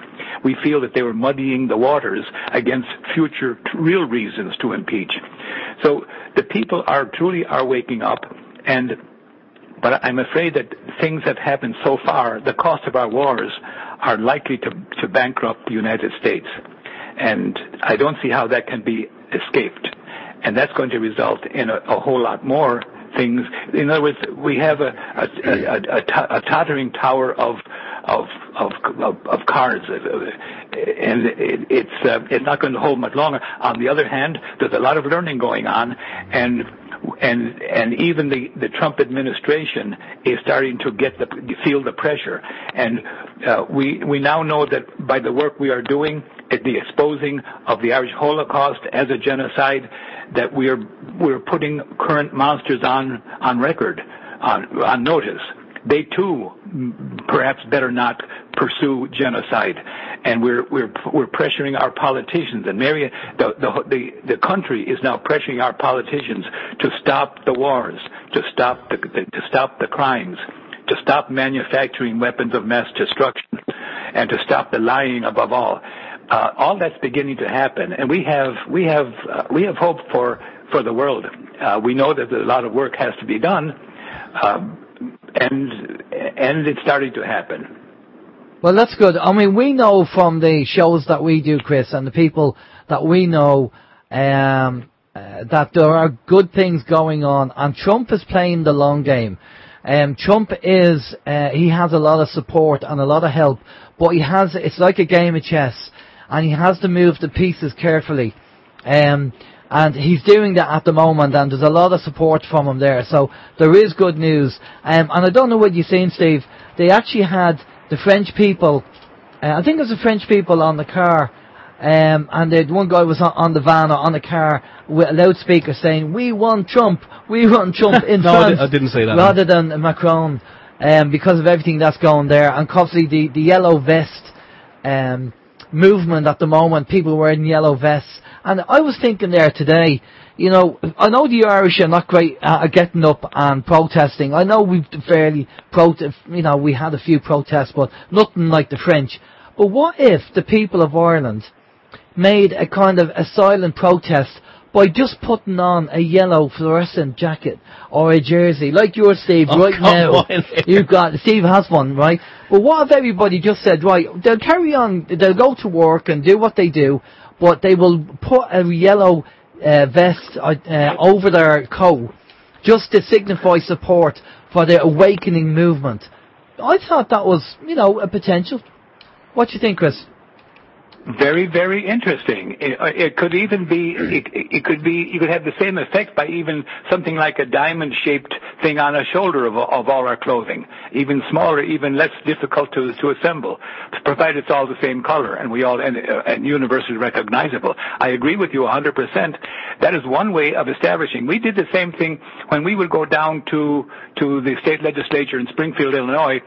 We would have a little square cut out of green cardboard, and we would pin it onto our chests, high on our chests, everyone, men, women, and children, and that established our numbers. In other words, we weren't just part of the general crowd. We were specific people who had a single mission that they had better pay attention to. I agree with you completely. I think that's a fine idea. Yeah, I mean, a lot of people tend to have these fluorescent jackets, and because it's a big movement in Europe at the moment, I'm sure you've seen the news that in France and other countries they're wearing and you can buy them for, they're only a few euros to buy, and I'm sure a lot of people have them in their cupboard somewhere. So all you do is put your normal coat on, and people who don't understand what's going on will just think you're being, you're highlighting the fact that, you know, you're getting yourself seen, you don't want to get knocked down. They won't know any different, you know, so it's a good way of kind of doing it without, you know, bringing attention to yourself.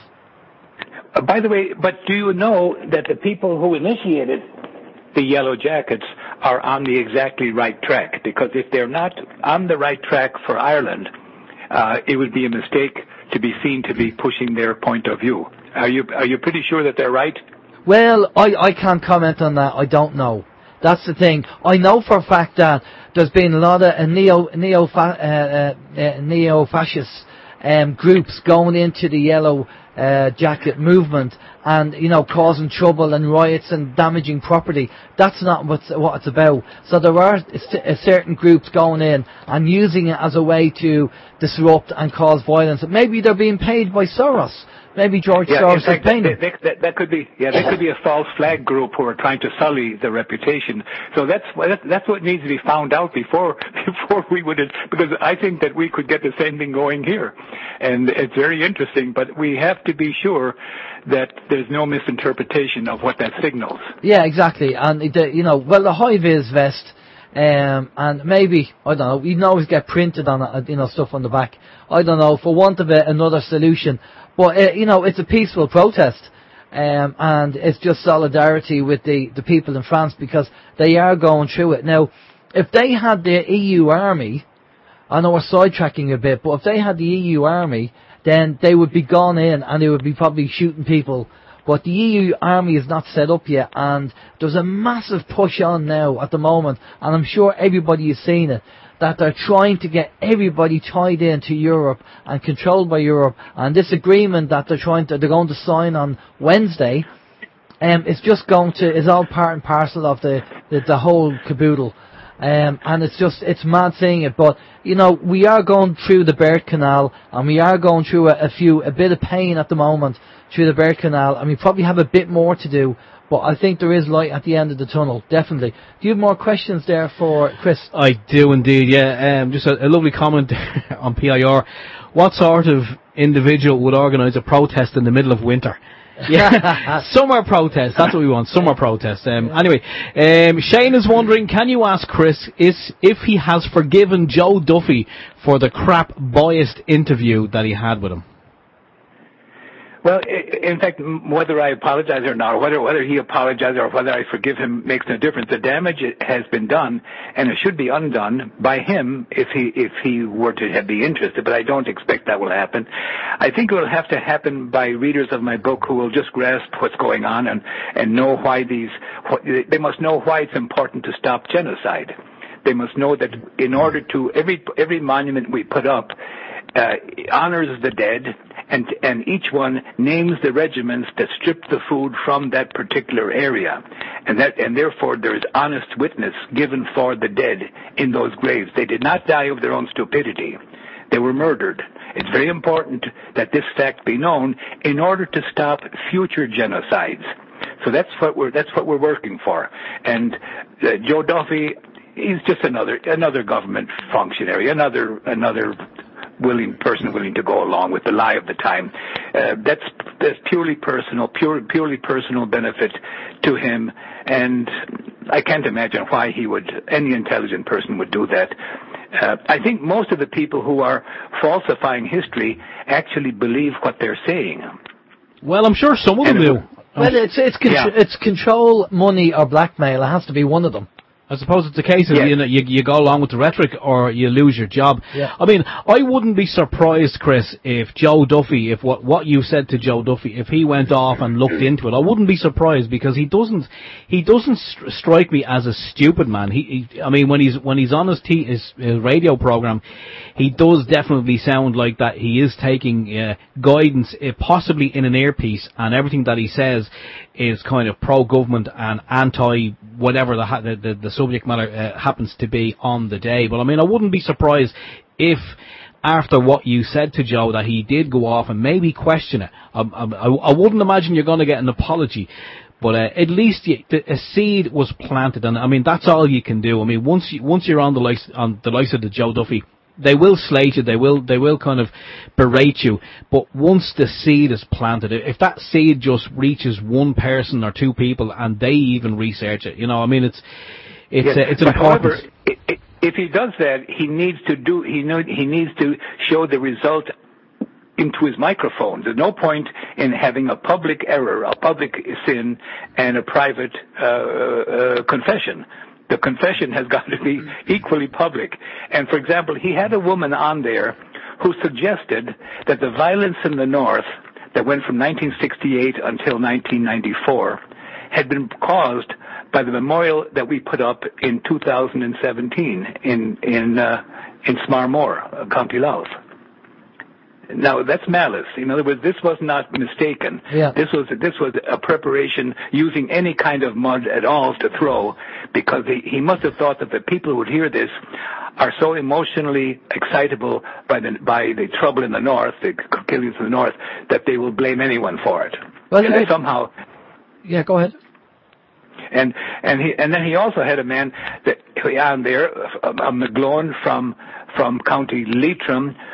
The last I had heard from him was his promise to send me a sketch of a sculpture that he would make over my next mass grave that would bring more attention, let's say more devotion, more reverence, more understanding to the people buried in that mass grave. And he was going to provide that, and I had agreed to pay him €1,000 more than what I pay for the ordinary memorials we install.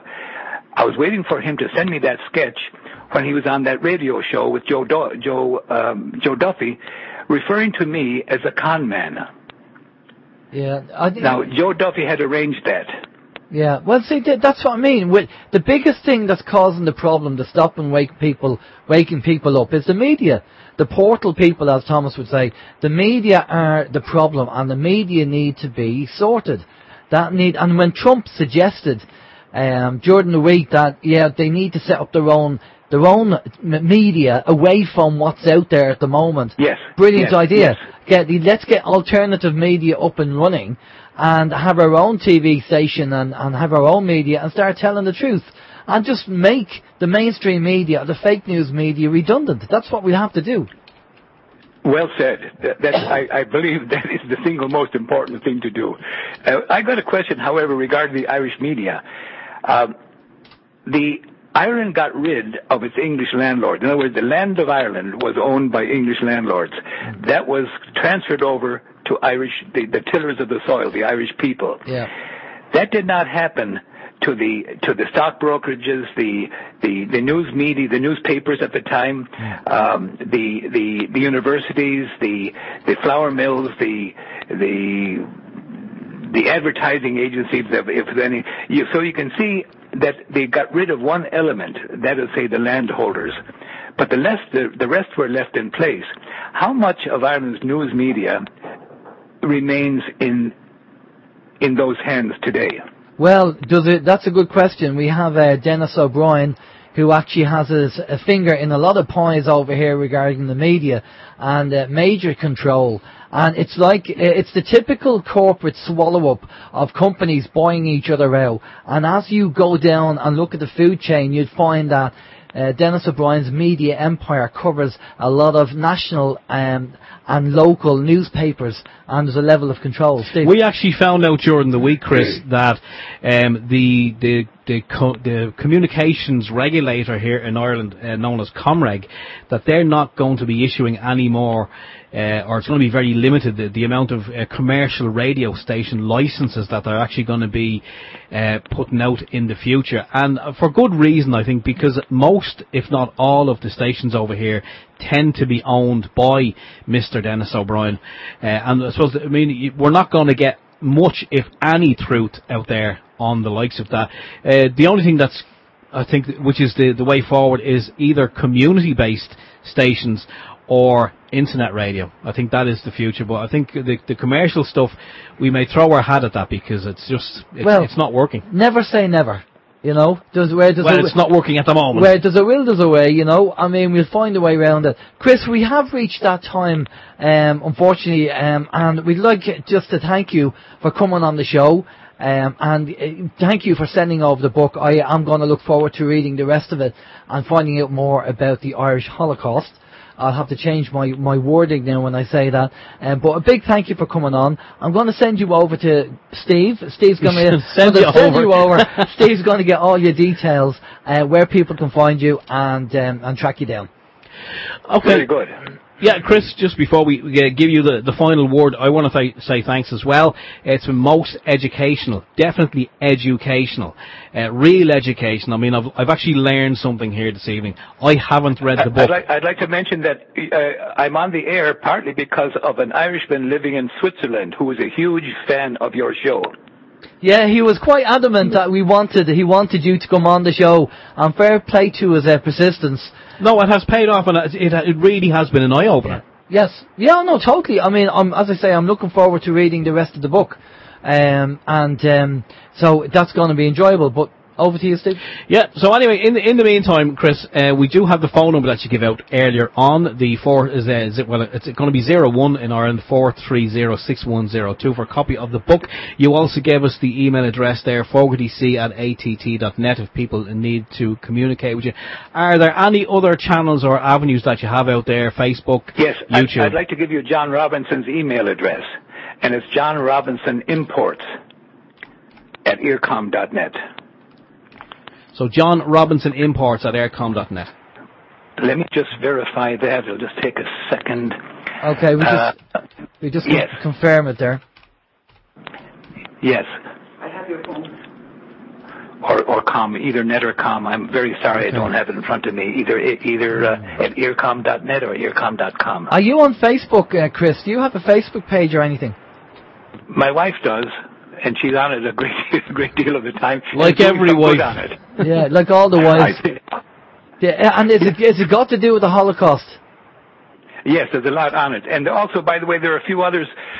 There's a woman in Boston who uses my work a great deal, and it's entitled, how does it go again, Mary? Irish Holocaust. Irish Holocaust. Push to educate the facts. It's kind of complicated. And there's a Crimes of Britain. by a McNamara in England who does a magnificent job, mostly photographic, of the results of the British Empire. He's been kicked off Facebook several times. He's been kicked off Facebook several times. He must be, if he's kicked off Facebook, he's obviously doing something right. That's the thing. It is. Okay, Chris, stay with us there for a minute. Again, a big thank you for coming on. Thanks to your wife in the background. It's always good having a good woman in the background telling you what to do and what to say. What do they say? Behind every great man is a good woman. With a gun. Okay, Chris. Just stay with us there for a minute. Thank you so much. On behalf of the murdered millions, I am very, very grateful to you to help get the facts out about them. And I'm hoping to be joined by many more soon. It's outrageous. By the way, whatever anyone knows about the Holocaust, it comes from work I did earlier. Except for Cecil William Smith's work, there was never any mention throughout nowhere about the removal of the food. That comes from the Public Record Office in London. I'm very happy to have found it. Fair play to your hard work there. Yeah, somebody did post up there. There's a user on PIR called Lockcrew Hills, and they posted up a website called irishholocaust.org. O-R-G. So if people want to check that out, irishholocaust.org. Okay, Chris, stay with us there. We're just going to a musical break. We'll be back after this. This is Open Your Mind Radio on OYMradio.com and UnitedWeStrike.com. Okay, and we're back. Yeah, great information there. Absolutely fantastic information from Chris Fogarty. Yeah, we were asked for a while to get Chris on, and it was obviously just a kind of a case of logistics and organising the time. But good information, I have to say. As I mentioned, and I'm being truthful, I was educated here this evening. I haven't read the book. I did hear the word Holocaust in relation to the famine being bandied about over time, but it was one of those subjects where you kind of go, well, what can we do about it? We can't change it, so what's the point in bringing it up again? But I'm glad we did, because obviously the fact that it did happen, and not just here in Ireland, but as Laurie said, it happened in Glasgow, Liverpool, probably all over the world. And the fact that we know about it and know what it was and what it was not, can, help us influence the future, I suppose. Well, the question has to be asked, why are the Irish government covering it up? Why did they want it covered up? It was obviously, I'm going to guess and say it's a lie that they inherited, and it's one of these lies that you just have to keep going with. Is that like the tax?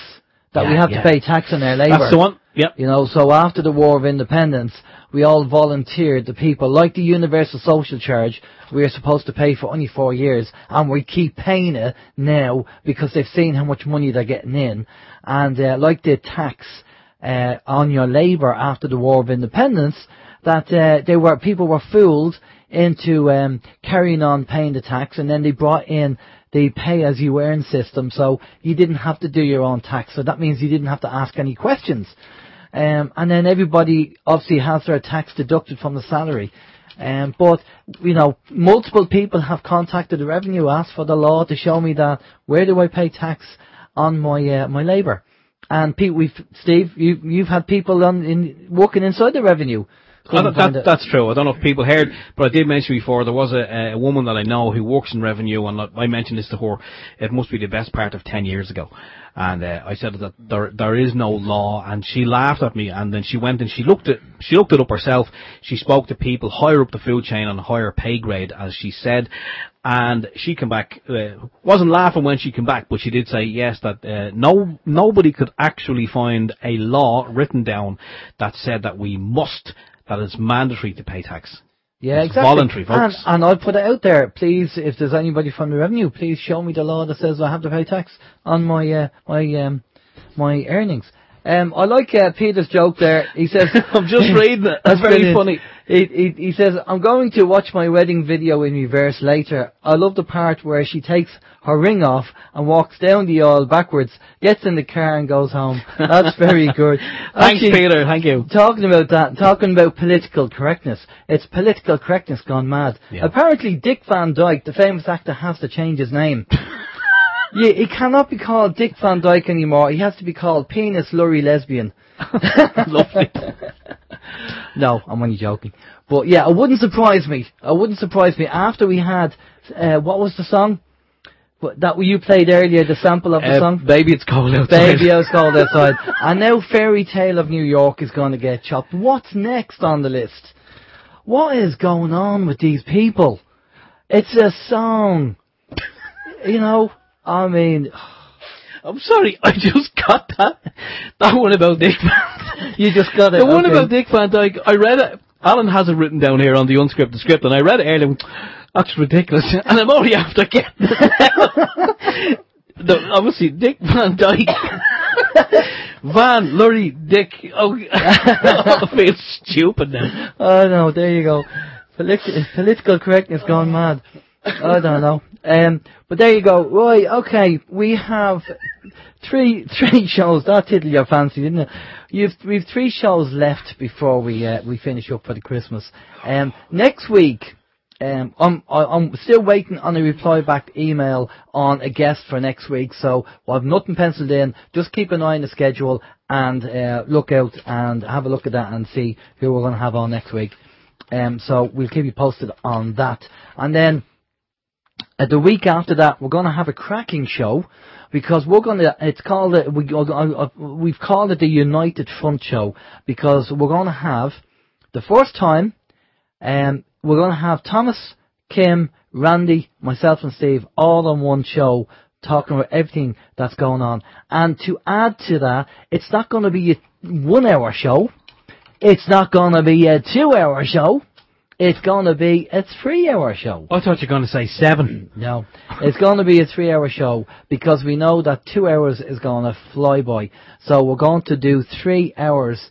3 hour show with everybody, and then the week after that is the last week before the new year, and as tradition has it, and we've always done it, we have our annual review where it's just a laid back chill out show. We talk about the guests that we've had on in the year, a couple of beers, and well, I don't know about that, but and we're going to be talking about that. And as we mentioned earlier regarding the Patreon, we're going to give it time. We're going to run things up to the end of January because, again, thank you for your donations. They really do help, and they have made a difference. With Christmas as well being here as well, you know, it does help pay the bills and all that.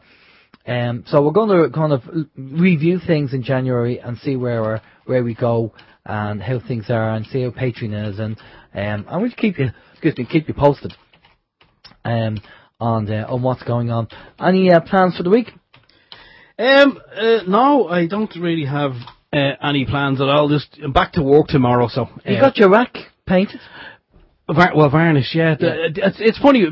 People may remember that we did speak about that a couple of weeks back. We built a rack mount for my bits and bobs, and I've managed to get it varnished and sanded and varnished and sanded and varnished. And then it took me 3 coats of varnish to realise I don't actually like the colour.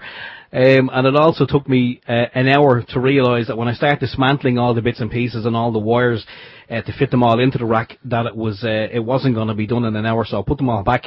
So yeah, the rack is sitting in the middle of my well, I'm going to say my little studio, if you want to call it a little studio, or also known as the back room in the house.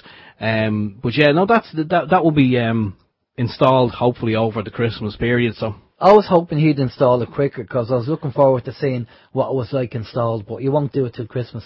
I can't. I know. I haven't got the time. I'd have to get up. I'd have to get up in the middle of the night and start doing it. And plus, you know yourself, when you have kids and you pull the plug on the router, the internet box, or you know, and then obviously everyone then arrives in your room. The internet's gone down. And you don't really. You don't say. Yeah, I know. Yeah. So anyway, we see what happens. There seems to be a lot going on globally, folks, and it's all good news. I'm not going to focus on any bad news. There's so much going on that's positive. I'm sure you guys have seen the clips of the funeral of Daddy Bush, where Junior Bush walks up and he's shaking hands with Trump and Obama, and then he palms something off into Michelle's hand. Maybe it was a USB key with dodgy stuff, and Hillary Clinton is sitting there like a face with a smacked arse, and she's sitting there like in her, you know, the way she sits there all aloof and no emotion at all. And I think their time is coming. I can hear the Grim Reaper. you know, and their time is coming, and Trump is playing a blinder, and people are waking up around the world en masse, and maybe it's the energies, I don't know, but there's a lot of positive stuff going on. I hope that we see more of it in Ireland. I hope we see more Irish people waking up, and you know, I'm not saying we have to do a France, but just, you know, a peaceful protest and do what you can, because we have to change the country, we have to change the world to a better place. But we're going to let you go. For myself, Alan James, take it easy. Thanks for tuning in. By the way, very quickly, I happened to look at the chat room, because I very rarely do any chat stuff, because I'm always doing the talking with the interviewing most of the time. And the people on the chat room there, you've got a good sense of humour, and you have a good crack on the chat room. I didn't realise how good the crack was on the chat room. Yeah, you should actually try it sometime. I should try it sometime. I'm too busy talking most of the time. No, I have to say, there's a great, you look at both of the chat rooms, there's fantastic people in both of those chat rooms. Yeah. It's very lively. I mean, you'll never see either of the chat rooms at a standstill. It's moving, that thing is moving all the time. Yeah, so fair play to you folks. You have it's like a community in itself, really, isn't it? It is, actually. It is. It really is. So I mean, for anyone who's not on the OYM chat room, you should log in there for a spell some Sunday evening and just watch the goings on. There are two characters over there who shall remain nameless, but you both know who you are. And the abuse and the banter between both of them is, sometimes the chat room does be blue. Yeah. That's all I'll say. It's quite entertaining. Okay, from myself, Alan James, take it easy. Have a safe week, guys. If you have any news, let us know. And if you can support us through Patreon, or even PayPal, that'd be fantastic. Thanks a lot. Bye bye. Or even shoes, if you have any old shoes. No, don't send your shoes. Yeah, I want to say thanks to everyone on the chat room. You're a great bunch of people on our own chat room and also on PIR. It's just fantastic that you arrive here and you stay with us for the 2 hours every week. And, you know, thank you. That's heartfelt thanks. That's coming from me, from the heart, and I know Alan feels the same. Until next week, we will bid you adieu, and we're going to cut the stream here on OYM. Barry Prince is up next on People's Internet Radio with the big puzzle, so stay tuned for Barry. You're not doing your show this Wednesday, but you will be doing it the Wednesday after, yeah? I'm probably going to maybe change it to Thursday. Oh, okay. Yeah. So anyway, if anyone wants to hear me and my wife kind of just rambling on and talking rubbish, People's Internet Radio on possibly Thursdays from 7:30 to 9 p.m. So just check the schedule anyway. That's it. Right, stay tuned for Barry Prince. We'll catch you next week, same time, same channel. Bye bye.